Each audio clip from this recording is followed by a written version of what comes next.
नमस्कार दोस्तों, मैं हूं आपका भाई प्रतीक मलिक और स्वागत करता हूं आपका आपके अपने यूट्यूब चैनल टीसी प्रतीक मलिक पर। जैसा कि आप सबको पता है कि सुबह हम आज पियाजे की थ्योरी कर चुके हैं। अब नंबर है कोहलबर्ग। एक्चुअली इसके अंदर कोहलबर्ग की थ्योरी ही नहीं करेंगे, हम मोरल डेवलपमेंट को पूरी तरह से डिस्कस करेंगे, जिसके अंदर पियाजे की खुद की थ्योरी भी आती है। तो चलिए बात करते हैं। उससे पहले मैं बात कर लेता हूँ कि मोरल डेवलपमेंट के ऊपर आज तक क्वेश्चन कितने कितने आए हैं, कहाँ से। ठीक है, तो कोहलबर्ग के ऊपर भैया आज तक क्वेश्चन आए हैं 12। समझ पाएंगे, इसकी वेटेज देख लीजिए। 420 क्वेश्चन आज तक पूछे गए हैं सीटेट में, सीडीपी के। उसके अंदर से 12 क्वेश्चन आए हैं। ठीक है, इसी तरह से पेपर 2 के अंदर आए हैं भाई 11। पेपर 2 के अंदर कितने आए हैं? 11 आए हैं। अगर मैं आखिरी पेपर की बात करूं तो आखिरी पेपर हुआ था आपका, एक क्वेश्चन आया था वहाँ आखिरी पेपर के अंदर भी। ठीक है, पेपर 2 के अंदर। चलिए आगे बात करते हैं, आखिर ये है क्या। पहली बात तो ये समझ लीजिए कि पहले जो थ्योरी दी थी ना मोरल डेवलपमेंट के ऊपर, वो दी ही पियाजे ने थी। उसके बाद आए हैं कोहलबर्ग। तो ठीक है, कोहलबर्ग उसके बाद आए हैं। उन्होंने एक तरह से कहा जाता है कि उनकी ही थ्योरी को आगे बढ़ाया है। तो समझ लेते हैं। पहले तो इनकी थ्योरी को कहा जाता है हिट्रोनोमी टू ऑटोनोमी। अब ये हिट्रोनोमी और ऑटोनोमी होती क्या है ये भी हम आगे समझेंगे। पहले इसका हिंदी में मतलब बता देता हूँ, विषमता से स्वायत्तता की ओर। ठीक है, इसी वजह से इसी थ्योरी के बेस पे डेवलपमेंट को भी ये कहा गया है कि जो डेवलपमेंट है वो हिट्रोनोमी टू ऑटोनोमी है। डेवलपमेंट को भी क्या कहा गया है? हिट्रोनोमी टू ऑटोनोमी। चलिए अब बात करते हैं आगे। देखिए, पहली जो पियाजे स्टेज देते हैं वो देते हैं हिट्रोनोमस स्टेज। वो पहली स्टेज क्या देते हैं? हिट्रोनोमस स्टेज देते हैं। इसके अंदर वो कहते हैं 4 से 7 साल की उम्र में बच्चा इस तरह का होता है कि जिसके अंदर उसकी अपनी थिंकिंग होती ही नहीं है। जो होती है वो रिजिड होती है कि जो बड़ों ने कह दिया वो कह दिया। उसकी सारी मोरलिटी बाहर की होती है। ठीक है, कि बड़ों ने जो कहा वही ठीक है। वो अपने तरफ से ये नहीं सोचता कि वो ठीक है या गलत है। उसके हिसाब से रूल्स फिक्स होते हैं, उसके हिसाब से सब कुछ फिक्स रहता है। ठीक है, इसी वजह से इस थ्योरी को, इस स्टेज को मोरलिटी ऑफ कंस्ट्रेंट्स भी बोला जाता है। इसको क्या बोला जाता है? Morality of constraints. बाधाओं की नैतिकता भी कहा जाता है। इसको क्या कहते हैं? बाधाओं की नैतिकता हिंदी में।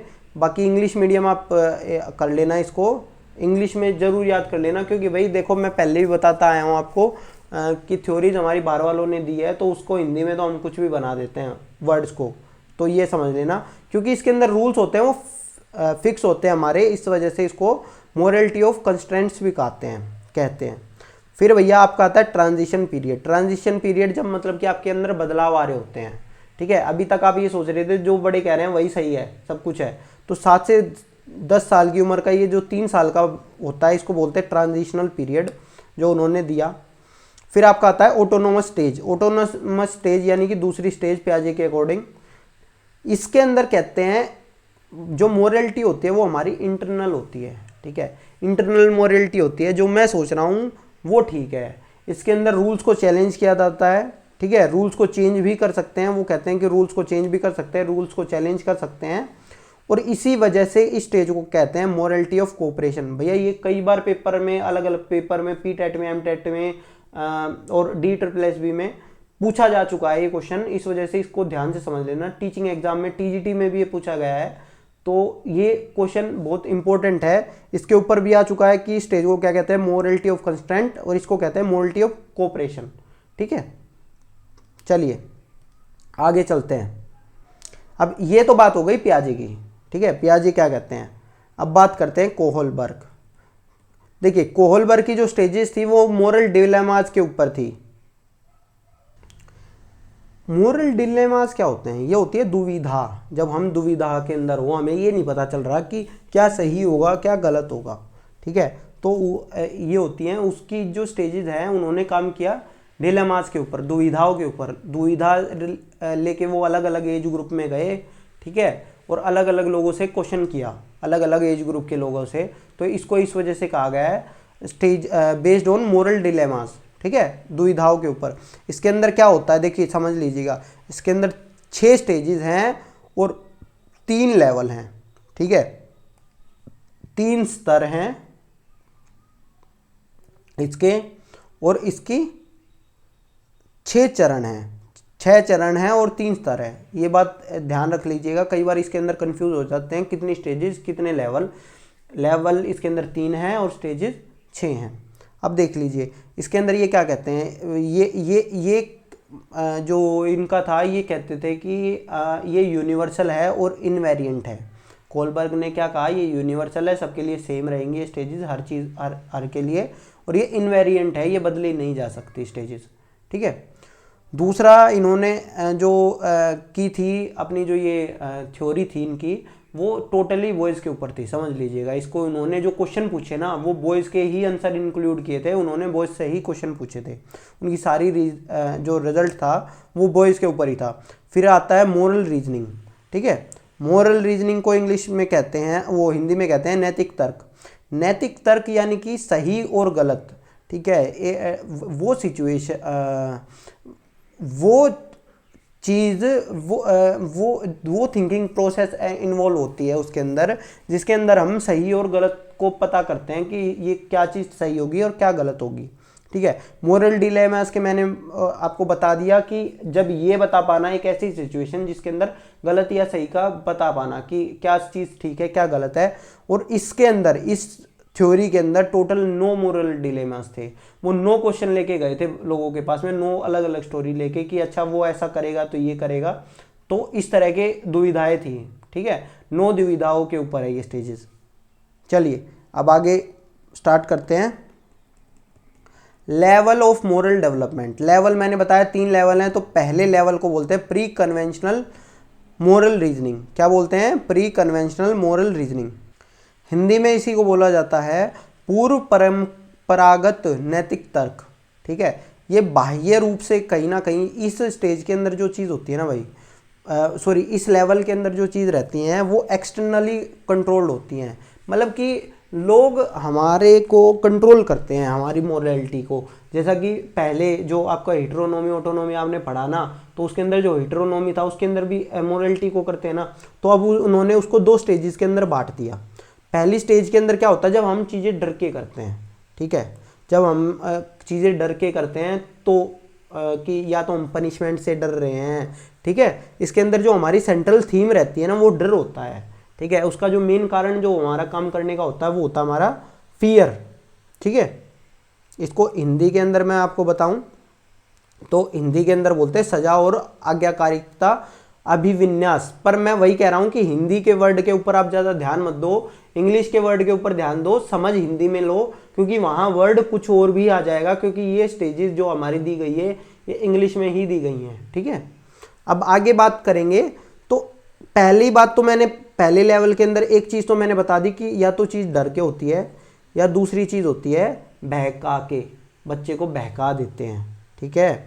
बच्चा बहक जाता है या वो ना समझ होता है, ठीक है। अब ना समझी यानी मैच्योरिटी नहीं होती उसके अंदर, तो वो किस तरह की चीज़ें करता है, या तो उसको इस तरह की चीज़ें करते हैं हम कि भैया तू अपने भाई को ये चॉकलेट दे दे, शाम को तेरे लिए और चॉकलेट ले आएंगे, ठीक है।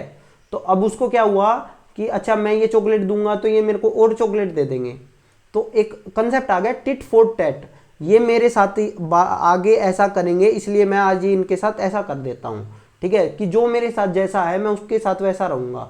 अगर किसी बच्चे ने मेरी कॉपी फाड़ दी तो मैं उसकी भी कॉपी फाड़ूंगा। तो भैया तूने इस बच्चे को क्यों मारा? क्योंकि सर इसने पहले मेरे को मारा था।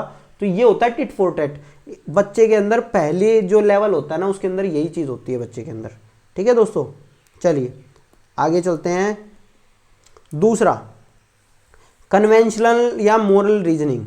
कन्वेंशनल या मोरल रीजनिंग इसको कहते हैं परंपरागत या पारंपरिक नैतिक तर्क। इसको कहते हैं परंपरागत या पारंपरिक नैतिक तर्क, ठीक है। इसके अंदर क्या होता है, इसके अंदर हम चाहते हैं कि दूसरों का अप्रूवल मिल जाए। अब हमें कंट्रोल नहीं होता, दूसरे कंट्रोल नहीं करते हमें, ठीक है। पहली स्टेज के अंदर वो हमको कंट्रोल कर रहे थे, यहाँ वो कंट्रोल नहीं करते, यहाँ हमें बस उनका अप्रूवल चाहिए होता है। पहली स्टेज के अंदर हम चाहते हैं कि हमें सब लोग अच्छा कहें, गुड गर्ल गुड बॉय या ये सारी चीज़ रहती है। दूसरा हम सोशल सिस्टम को फॉलो करते हैं, ठीक है। अगली स्टेज के अंदर हम क्या करते हैं, सोशल सिस्टम को फॉलो करते हैं कि क्योंकि ये रूल बनाया हुआ है इस वजह से हमें नहीं जाना, लॉकडाउन में मोदी जी ने ये रूल बना दिया इस वजह से मुझे ये नहीं जाना, ठीक है। लॉ को फॉलो करते हैं, ऑर्डर को फॉलो करते हैं, तो ये हमारा होता है सोशल सिस्टम, ठीक है। जो सोशली जो एक्सेप्टेड चीज़ है हम उसी चीज़ को करते हैं। पहली वाली के अंदर जैसे मान लो कोई मैडम ने कुछ काम दिया, आपने कर दिया, तो बहुत अच्छे आपने वो गुड स्टार और ये चीज़ लेने के लिए काम किया है, तो आप इस स्टेज के अंदर हैं, ठीक है। इस स्टेज के अंदर जब आपको ये पता है, आपको फ़र्क नहीं पड़ रहा है कि आपको कोई अच्छा कह रहा है या बुरा कह रहा है, लेकिन आपको इस चीज़ से फ़र्क पड़ रहा है कि मैं कोई कानून ना तोड़ूं, ठीक है। क्योंकि स्कूल के अंदर ये है कि मुझे टाइम पे जाना है, इस वजह से मैं टाइम पे जा रहा हूँ, ठीक है। ना तो मैं किसी से डरता, ना मेरे को ये कहलवाना कि हमेशा टाइम पे आता है ना, मैं तो क्योंकि स्कूल ने रूल बना दिया तो इसलिए मैं टाइम पे जा रहा हूँ। समझ आ गया? चलिए, फिर आपका होता है पोस्ट कन्वेंशनल। पोस्ट कन्वेंशनल होता है पर पारंपरिक, ठीक है, इसको बोलते हैं पर पारंपरिक, या हिंदी में कुछ और भी लिखा आ जाएगा, वही हिंदी के लिए इसलिए मैं आपको कह रहा हूँ कि आप वर्ड के ऊपर ज़्यादा ध्यान मत दीजिए। हिंदी का ट्रांसलेशन भी जो मैंने किया है वो मेनली मैंने जो पुराने पेपर्स में जो आपका आया हुआ था उसी को देख के किया हुआ है, ठीक है। चलिए, आप ज़्यादा आगे बात करते हैं।